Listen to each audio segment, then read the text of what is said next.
ನಮಸ್ಕಾರ ಸ್ನೇಹಿತರ. ಬೆಳೆ ಹಾನಿ ಪರಿಹಾರ ಸುಮಾರು 7 ಜಿಲ್ಲೆಯ ರೈತರ ಖಾತೆಗಳಿಗೆ ಜಮಾ ಆಗ್ತಾ ಇದೆ.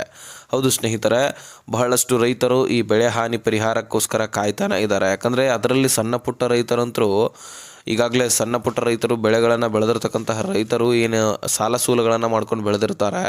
ಈ ಕಡೆ ಫಲನೂ ಕೂಡ ಸಿಕ್ಕಿರೋದಿಲ್ಲ, ಈ ಕಡೆ ಸಾಲ ಮನ್ನಾ ಕೂಡ ಆಗಿರೋದಿಲ್ಲ. ಹೀಗಾಗಿ ಬಹಳಷ್ಟು ರೈತರು ಸಂಕಷ್ಟಕ್ಕೆ ಈಡಾಗಿ ಸಾವಿಗೆ ಈಡಾಗ್ತಾ ಇರ್ತಾರೆ, ಶರಣಾಗ್ತಾ ಇರ್ತಾರೆ. ಸೊ ಹಾಗಾಗಿ ಇದನ್ನಾದರೂ ತಪ್ಪಿಸಲಿಕ್ಕೆ ಸರ್ಕಾರ ಏನಾದರೂ ಮಹತ್ವದ ಹೆಜ್ಜೆ ಇಡಬೇಕಾಗಿದೆ. ಸೊ ಹಾಗಾಗಿ ಸಾಲ ಮನ್ನಾ ಅಂತರೂ ಮಾಡಲಿಕ್ಕಾಗೋದಿಲ್ಲ, ಆದರೆ ನಾವು ಬೆಳೆ ಹಾನಿ ಪರಿಹಾರವನ್ನು ಕೊಡ್ತೀವಿ ಅಂತಕ್ಕಂತಹ ಭರವಸೆಯನ್ನು ಕೊಟ್ಟಿದ್ದರು. ಹಾಗಾಗಿ CM ಸಿದ್ದರಾಮಯ್ಯನವರು ಕೂಡ ಇದರ ಬಗ್ಗೆ ಘೋಷಣೆ ಮಾಡಿದ್ದಾರೆ. ಇದರ ಜೊತೆಗೆ ಕೇಂದ್ರ ಸರ್ಕಾರದಿಂದನೂ ಕೂಡ ಆಲ್ರೆಡಿ ನಿಮಗೆ ಫಸಲ್ ಬಿಮಾ ಯೋಜನೆಯಲ್ಲಿ ದುಡ್ಡು ಕೂಡ ಜಮಾ ಆಗಿದೆ. ಹೌದು ಸ್ನೇಹಿತರೆ, ಸುಮಾರು 1449 ಕೋಟಿಯಷ್ಟು ಫಂಡನ್ನು ಕೇಂದ್ರ ಸರ್ಕಾರವು ಕೂಡ ರಿಲೀಸ್ ಮಾಡಿತ್ತು. ಅದರಲ್ಲಿ ಕಲಬುರಗಿ ಜಿಲ್ಲೆಗಾಗಿರಲಿ, ಗದಗ ಜಿಲ್ಲೆಗಾಗಿರಲಿ ಹೆಚ್ಚಿನ ಪ್ರಮಾಣದಲ್ಲಿ ದುಡ್ಡನ್ನು ರಿಲೀಸ್ ಮಾಡಿತ್ತು. ಇದರ ಜೊತೆಗೆ ಹಾವೇರಿಗೆ, ವಿಜಯಪುರಕ್ಕೆ, ಧಾರವಾಡಕ್ಕೆ, ಬೆಂಗಳೂರು ಗ್ರಾಮಾಂತರ, ದಕ್ಷಿಣ ಕನ್ನಡಕ್ಕೆ ಕೂಡ ಜಿಲ್ಲೆಗೆ ದುಡ್ಡು ಹೋಗಿತ್ತು. ಉತ್ತರ ಕನ್ನಡಕ್ಕೆ, ಚಿಕ್ಕಬಳ್ಳಾಪುರಕ್ಕೆ, ಉಡುಪಿಗೆ, ಚಿಕ್ಕಮಗಳೂರು, ಚಿತ್ರದುರ್ಗ, ದಾವಣಗೆರೆ, ಹಾಸನಕ್ಕೆ, ಕೊಡಗಕ್ಕೆ, ಕೋಲಾರಕ್ಕೆ, ರಾಮನಗರಕ್ಕೆ, ಶಿವಮೊಗ್ಗಗೆ, ಈ ಎಲ್ಲ ಜಿಲ್ಲೆಗಳಲ್ಲಿ ಎಷ್ಟು ರೈತರಿದ್ದಾರೋ ಅದರ ಆಧಾರದ ಮೇಲೆ ದುಡ್ಡು ಹೋಗಿತ್ತು. ಮಾತ್ರ ಫಸಲ್ ಬಿಮಾ ಯೋಜನೆಯಲ್ಲಿ ಇರ್ತಕ್ಕಂತಹ ರೈತರಿಗೆ ಮಾತ್ರ ದುಡ್ಡು ಹೋಗಿತ್ತು. ಇನ್ನು ರಾಜ್ಯ ಸರ್ಕಾರದಿಂದ ಇನ್ಶೂರೆನ್ಸ್ ನೀವು ಮಾಡಿಸ್ರಿ ಅಥವಾ ಮಾಡಿಸದೇ ಇರಿ, ನಿಮ್ಮ ಖಾತೆಗಳಿಗಂತೂ ದುಡ್ಡು ಜಮಾ ಆಗ್ತಾ ಇದೆ. ಆದರೆ ಜಂಟಿ ಸರ್ವೆ ಆಗಿರಬೇಕಂತ ತಿಳಿಸಲಾಗಿದೆ. ಜಂಟಿ ಸರ್ವೆ ಆಗಿರಲಿಲ್ಲ ಅಂದರೂ ಸಹಿತ ವರಿ ಮಾಡ್ಕೊಳ್ಬೇಡಿ. ಜಂಟಿ ಸರ್ವೆ ಮಾಡಿಸೋದು ಹೇಗೆ ಅಂತಕ್ಕಂಥದ್ದನ್ನು ಕೂಡ ನಾನು ಬಿಡಿಸಿ ಹೇಳ್ತೀನಿ. ಇನ್ನು ಕೇಂದ್ರ ಸರ್ಕಾರದಿಂದ ಅಂತರೂ ಏನೇನು ಬೆಳೆದಿರ್ತಕ್ಕಂತಹ ರೈತರಿಗೆ ದುಡ್ಡು ಜಮಾ ಆಗಿತ್ತು ಅಂತ ನಾನು ಹೇಳೋದಾದರೆ, ತೊಗರಿ ಬೆಳೆದವ್ರಿಗೂ ಕೂಡ ದುಡ್ಡು ಜಮಾ ಆಗಿತ್ತು. ಅದೇ ರೀತಿಯಾಗಿ ನೀವು ಭತ್ತ ಬೆಳೆದಿದ್ರೆ ನಿಮಗೂ ಕೂಡ ದುಡ್ಡು ಜಮಾ ಆಗಿದೆ. ರಾಗಿ ಬೆಳೆದವರಿಗೆ, ಮೆಕ್ಕೆಜೋಳ, ಸೋಯಾಬೀನ್ ಬೆಳೆದವರಿಗೆ, ಹತ್ತಿ, ಹೆಸರು ಕಾಳು, ನೆಲೆಗಡ್ಡಲೆ ಸೇರಿದಂತೆ ಮುಂತಾದ ಬೆಳೆಗಳನ್ನು ಬೆಳೆದಿರ್ತಕ್ಕಂತಹ ರೈತರ ಖಾತೆಗಳಿಗೆ ದುಡ್ಡು ಜಮಾ ಆಗಿತ್ತು.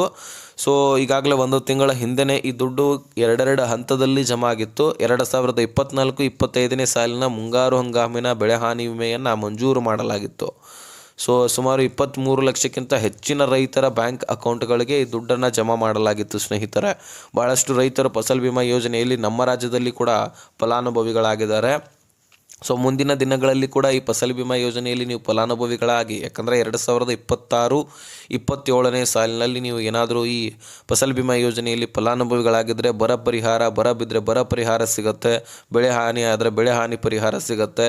ಏನಾದರೂ ಸಾಲ ಮನ್ನಾ ಮಾಡಲಿಕ್ಕೆ ಮುಂದಾದರೆ ಸಾಲ ಮನ್ನಾಗಳನ್ನು ಕೂಡ ಮಾಡ್ತಾರೆ. ಆಲ್ಮೋಸ್ಟ್ ಸಾಲ ಮನ್ನಾ ಮಾಡೋದು ಕಡಿಮೆ, ಆದರೆ ದುಡ್ಡನ್ನು ಖಂಡಿತವಾಗ್ಲೂ ಕೊಡ್ತಾರೆ ಬೆಳೆ ಹಾನಿ ಪರಿಹಾರದ ಮುಖಾಂತರ. ಈಗ PM ಕಿಸಾನ್ ಯೋಜನೆಯಲ್ಲಿ ಕೂಡ ದುಡ್ಡನ್ನು ಕೊಡುವಂಥದ್ದು, ಹೀಗೆ ಅನೇಕ ಯೋಜನೆಗಳನ್ನು ಕೇಂದ್ರ ಸರ್ಕಾರ ರೈತರಿಗೋಸ್ಕರ ತರ್ತಾನೆ ಇರುತ್ತೆ. ಆದರೆ ರೈತರೇ ಅದನ್ನು ಪಡ್ಕೊಳ್ಳೋದು ಕಡಿಮೆ. ಬಹಳಷ್ಟು ರೈತರು ಇಂತಹ ಫೆಸಿಲಿಟೀಸ್ಗಳನ್ನು ನೀವು ಪಡ್ಕೊಳ್ಳೋದೇ ಇಲ್ಲ. ಸೊ ಅಂತಹ ಎಲ್ಲ ಒಂದು ಸೌಲಭ್ಯಗಳ ಬಗ್ಗೆ ನಿಮಗೆ ಮಾಹಿತಿ ಬೇಕಾಗಿದ್ದರೆ ಸಬ್ಸ್ಕ್ರೈಬ್ ಮಾಡಿಕೊಂಡು ನೋಟಿಫಿಕೇಷನ್ ಆಲ್ ಅಂತ ಸೆಟ್ ಮಾಡ್ಕೊಳ್ಳಿ.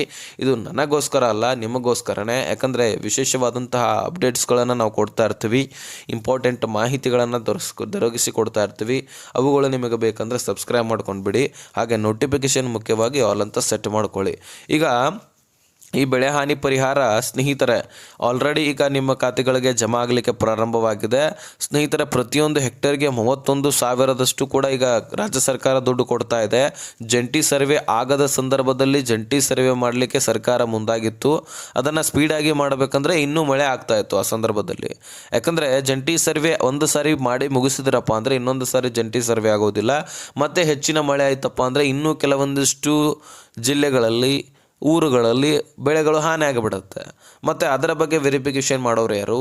ಸೊ ಹಾಗಾಗಿ ಮಳೆಗಾಲ ಮುಗಿಯುವ ತನಕ ನಿಂತು ತದನಂತರ ಜಂಟಿ ಸರ್ವೆ ಮಾಡಿಸಿದ ತಕ್ಷಣ ಸುಮಾರು 30,000 ಹೆಕ್ಟರಷ್ಟು ಭೂಮಿಗಳು ಮಳೆಯಿಂದಾಗಿ ನಾಶ ಆಗಿರೋದು ಗಮನಕ್ಕೆ ಬಂದಿದೆ.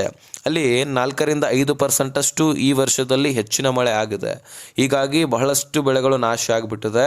ಅದಕ್ಕೆ ಉತ್ತರ ಈಗ ಸರ್ಕಾರ ಕೊಡಬೇಕಾಗಿದೆ. ಅದಕ್ಕೆ ಈಗ ಪ್ರತಿಯೊಂದು ಹೆಕ್ಟರ್ಗೆ 31,000ವರೆಗೂ ಕೂಡ ದುಡ್ಡನ್ನು ಕೊಡ್ತಾ ಇದ್ದಾರೆ. ಸೊ ಹಾಗಾದರೆ ಬನ್ನಿ ಸ್ನೇಹಿತರೆ, ಇಲ್ಲಿ NDRF ಕುಸ್ಕಿ ಜಮೀನು ಇರ್ತದೆ ಆದರೆ ನಿಮಗೆ 8,500 ಪ್ಲಸ್ ಇವು 17,000, 25,500 ರೂಪಾಯಿ ಜಮಾ ಆಗುತ್ತೆ. ಇನ್ನು ನೀರಾವರಿ ಭೂಮಿಗಳನ್ನು ಹೊಂದಿರತಕ್ಕಂತಹ ರೈತರ ಖಾತೆಗಳಿಗೆ ಪ್ರತಿಯೊಂದು ಹೆಕ್ಟರ್ಗೆ 31,500 ರೂಪಾಯಿ ದುಡ್ಡು ಜಮಾ ಆಗ್ತಾ ಇದೆ. ಸೊ ನಿಮ್ಮ ಒಂದು ಬೆಳೆಗಳು ಕೂಡ ಹಾನಿಯಾಗಿದ್ದರೆ ಇದಕ್ಕೆ ಉತ್ತರ ನಾನು ಕೊಟ್ಟಿದ್ದೀನಿ, ಎಷ್ಟು ದುಡ್ಡು ಜಮಾ ಆಗ್ತಾ ಇದೆ ಅಂತ. ಜಂಟಿ ಸರ್ವೆ ಆಗಿದೆ, ನಿಮ್ಮ ಹೊಲದಲ್ಲಿ ಏನಾದರೂ ನೀರು ನಿಂತ್ಕೊಂಡಿದ್ರೆ ಜಂಟಿ ಸರ್ವೆ ಆಗಿರುತ್ತೆ, ದುಡ್ಡು ಬರುತ್ತೆ, ವೆರಿಫಿಕೇಷನ್ ಅಲ್ಲೇ ಆಗಿರುತ್ತೆ. ಪಹಣಿಗೆ ಆಧಾರ್ ಕಾರ್ಡ್ ಲಿಂಕ್ ಆಗಿದೆಯಲ್ವೋ, ಡಾಕ್ಯುಮೆಂಟ್ ಸರಿಯಾಗಿದೆಯಲ್ವೋ ಎಲ್ಲವೂ ಕೂಡ ವೆರಿಫಿಕೇಷನ್ ಆಗಿರುತ್ತೆ. ಒಂದು ವೇಳೆ ಜಂಟಿ ಸರ್ವೆ ಆಗಿರಲಿಲ್ಲಪ್ಪ ಅಂದರೆ ನೀವೇನು ಮಾಡಬೇಕು ಅಂತ ಹೇಳೋದಾದರೆ, ನಿಮ್ಮ ಹತ್ತಿರದ ರೈತ ಸಂಪರ್ಕ ಕೇಂದ್ರಕ್ಕೆ ಹೋಗಿ ಭೇಟಿ ಕೊಡಿ. ಅಲ್ಲಿರ್ತಕ್ಕಂತಹ ಅಧಿಕಾರಿಗಳಿಗೆ ಈ ರೀತಿ ಮಾಹಿತಿಯನ್ನು ತಿಳಿಸಿ. ಬರೀ ಕೈಲಿ ಹೋಗಬೇಡಿ, ಬೆಳೆ ಹಾನಿ ಆಗಿರ್ತಕ್ಕಂತಹದ್ದನ್ನು ವಿಡಿಯೋವನ್ನು ಮಾಡ್ಕೊಳ್ಳಿ. ತದನಂತರ ನಿಮ್ಮ ರೈತ ಸಂಪರ್ಕ ಕೇಂದ್ರಕ್ಕೆ ಹೋದ ತಕ್ಷಣ ಅಲ್ಲಿರ್ತಕ್ಕಂತಹ ಅಧಿಕಾರಿಗಳು ಅದರ ಬಗ್ಗೆ ವೆರಿಫಿಕೇಷನ್ ಮಾಡಿ ನಿಮಗೆ ಹೆಚ್ಚುವರಿ ಏನು ಸೌಲಭ್ಯಗಳನ್ನು ಒದಗಿಸಿಕೊಡ್ಲಿಕ್ಕಾಗತ್ತೋ ಅದರ ಬಗ್ಗೆ ಅವರು ವಿಚಾರಣೆ ಮಾಡಿ ಹೇಳ್ತಾರೆ. ಆಮೇಲೆ ನೀವು ಏನು ಪ್ರೊಸೆಸರ್ ಇರುತ್ತೋ ಅದನ್ನು ಕೈಗೊಳ್ಳಬಹುದು. ಇದು ಬಹಳಷ್ಟು ಕಡೆ ರೈತರದ ವೆರಿಫಿಕೇಷನ್ ಆಗಿಲ್ಲ. ಸೊ ಇದು ಜಂಟಿ ಸರ್ವೆ ಯಾರ್ಯಾರದು ಆಗಿಲ್ಲ ನೋಡಿ, ಎಲ್ಲರೂ ಕೂಡ ಈ ಕೆಲಸ ಮಾಡಿ. ಇದರ ಜೊತೆಗೇನೆ ಸ್ನೇಹಿತರೆ, ಮನೆಗಳು ಬಿದ್ದು ಹೋದವರಿಗೆ, ಮನೆಗಳು ಹಾನಿಯಾದವರಿಗೆ ಅದಕ್ಕೂ ಕೂಡ ದುಡ್ಡನ್ನು ಕೊಡ್ತಾ ಇದ್ದಾರೆ. ಮನೆಗಳನ್ನು ಕಟ್ಟಿಸಿಕೊಡಲಾಗ್ತಕ್ಕಂಥದ್ದು. ಯಾಕಂದರೆ 23,12,00,000ದಷ್ಟು ದುಡ್ಡನ್ನು ಮೀಸಲಿಟ್ಟಿದ್ದಾರೆ. ಇದರ ಜೊತೆಗೆ ಆ ಮನೆಗಳಲ್ಲಿರ್ತಕ್ಕಂತಹ ಗೃಹ ಬಳಕೆಯ ವಸ್ತುಗಳು ಕಳೆದುಕೊಂಡು ಹೋಗಿದ್ರೆ, ಕೊಚ್ಚಿಕೊಂಡು ಹೋಗಿದ್ರೆ ಅಥವಾ ಡೆಸ್ಟ್ರಾಯ್ ಆಗಿದ್ರೆ ಅದಕ್ಕೆ ಕೂಡ ಈ ಒಂದು 2,50,00,000ದಷ್ಟು ದುಡ್ಡನ್ನು ಮೀಸಲಿಟ್ಟಿದ್ದಾರೆ. ಅದಕ್ಕೂ ಕೂಡ ಖರ್ಚು ವೆಚ್ಚ ಮಾಡಲಿದ್ದಾರೆ. ಎಲ್ಲೆಲ್ಲಿ ಮನೆಗಳು ಬಿದ್ದು ಹೋಗಿದೆ, ಈ ರೀತಿ ನಿಮ್ಮದು ವಸ್ತುಗಳು, ಗೃಹ ಬಳಕೆಯ ವಸ್ತುಗಳು ನಾಶ ಆಗಿದೆ, ನೀವು ಕೂಡ ಎಲ್ಲರೂ ನಿಮ್ಮ ತಾಲೂಕಿನಲ್ಲಿರ್ತಕ್ಕಂತಹ ಅಥವಾ ನಿಮ್ಮ ಜಿಲ್ಲೆಯಲ್ಲಿರ್ತಕ್ಕಂತಹ ಕಂದಾಯ ಇಲಾಖೆಗೆ ಹೋಗಿ ಭೇಟಿ ಕೊಟ್ಟು ಇದರ ಬಗ್ಗೆ ಒಂದು ಸ್ವಲ್ಪ ಚರ್ಚೆ ಮಾಡಿ, ಆಮೇಲೆ ಅದರ ಬಗ್ಗೆ ಏನು ಮುಂದಿನ ಪ್ರೊಸೆಸರ್ ಹೇಳ್ತಾವರೋ ಅದರ ಬಗ್ಗೆ ನೀವು ವಿಚಾರಣೆ ಮಾಡಿಕೊಂಡು ಪ್ರೊಸೆಸರನ್ನು ಮಾಡಬಹುದು. ಇದನ್ನು ಪ್ರತಿಯೊಬ್ಬರು ಕೂಡ ಮಾಡಿ. ಯಾರ್ಯಾರ್ದು ಮನೆಗಳು ಬಿದ್ದು ಹೋಗಿದ್ದಾವೆ ಎಲ್ಲರೂ ಕೂಡ ನೀವು ಹೋಗಿ ಕಂದಾಯ ಇಲಾಖೆಗೆ ಭೇಟಿ ಕೊಡಿ. ರಾಜ್ಯದಲ್ಲಿ ಬಹಳಷ್ಟು ಜನರು ಈ ರೀತಿ ಆಗಿದೆ. ಯಾಕಂದರೆ ಬಹಳಷ್ಟು ಹೆಚ್ಚಿನ ಮಳೆ ಆಗಿಬಿಟ್ಟಿದೆ, ಒಂದೊಂದು ಕಡೆ ಪ್ರವಾಹ ಹೆಚ್ಚಾಗಿ ಬಂದುಬಿಟ್ಟಿದೆ. ಹೀಗಾಗಿ ರೈತರು ಬಹಳಷ್ಟು ಸಂಕಷ್ಟಕ್ಕೆ ಈಡಾಗಿದ್ದಾರೆ. ಸಾಲ ಮನ್ನಾ ಅಂತೂ ಮಾಡಲಿಲ್ಲ ಅಂದರೆ ಬೆಳೆ ಹಾನಿ ಆದರೂ ಕೊಡಲೇಬೇಕಲ್ವ. ಹಾಗಾಗಿ ಬೆಳೆ ಹಾನಿ ಆದರೂ ಕೊಡ್ತಾರಂತ ರೈತರು ಕಾಯ್ತಾನೆ ಇದ್ದಾರೆ. ಈಗಾಗಲೇ ಕಲಬುರಗಿ, ಗದಗಕ್ಕೆ, ಧಾರವಾಡ, ಯಾದಗಿರಿಗೆ, ಅದೇ ರೀತಿಯಾಗಿ ಹುಬ್ಬಳ್ಳಿಗೆ, ಅದೇ ರೀತಿಯಾಗಿ ಚಿಕ್ಕಮಗಳೂರು, ಶಿವಮೊಗ್ಗ ಈ ಎಲ್ಲ ಜಿಲ್ಲೆಗಳಲ್ಲಿರ್ತಕ್ಕಂತಹ ರೈತರ ಖಾತೆಗಳಿಗೆ ದುಡ್ಡು ಜಮಾ ಆಗಲಿಕ್ಕೆ ಪ್ರಾರಂಭವಾಗಿದೆ. ಆಲ್ರೆಡಿ ಆಲ್ಮೋಸ್ಟ್ ಅರ್ಧಕ್ಕರ್ಧ ರೈತರ ಖಾತೆಗಳಿಗೆ ದುಡ್ಡು ಜಮಾ ಆಗಿರುವಂಥದ್ದು. ಸೊ ನಿಮ್ಮ ಖಾತೆಗಳಿಗೂ ಕೂಡ ಜಮಾ ಆಗಿದ್ದರೆ ಕಮೆಂಟ್ ಮಾಡಿ ತಿಳಿಸೋದನ್ನು ಮರಿಬೇಡಿ. ಸ್ನೇಹಿತರ, ಇನ್ನೂ ನಿಮ್ಮ ಡಾಕ್ಯುಮೆಂಟ್ಸ್ಗಳು ಕೂಡ ಸರಿಯಾಗಿರಬೇಕು. ಈ ಬೆಳೆ ಹಾನಿ ಪರಿಹಾರಕ್ಕೋಸ್ಕರ ಅಷ್ಟೇ ಹೇಳ್ತಾ ಇಲ್ಲ ನಾನು, ಬರ ಪರಿಹಾರಕ್ಕೋಸ್ಕರ ಅಷ್ಟೇ ಹೇಳ್ತಾ ಇಲ್ಲ, ಹೋಗಲಿ ಈ ಸ್ಕೀಮ್ಗಳಿಗೋಸ್ಕರ ಅಷ್ಟೇ ಹೇಳ್ತಾ ಇಲ್ಲ ನಾನು. ನೀವು ಬರೀ ಹೊರಗೆ ದುಡ್ಡು ಬರುತ್ತೆ ಸ್ಕೀಮ್ಸ್ಗಳಿಗೋಸ್ಕರ ನಾವು ಡಾಕ್ಯುಮೆಂಟ್ಸ್ ಸರಿ ಇಟ್ಕೊಳ್ಳೋಣ ಅಂತ ಅಷ್ಟೇ ಅಲ್ಲ.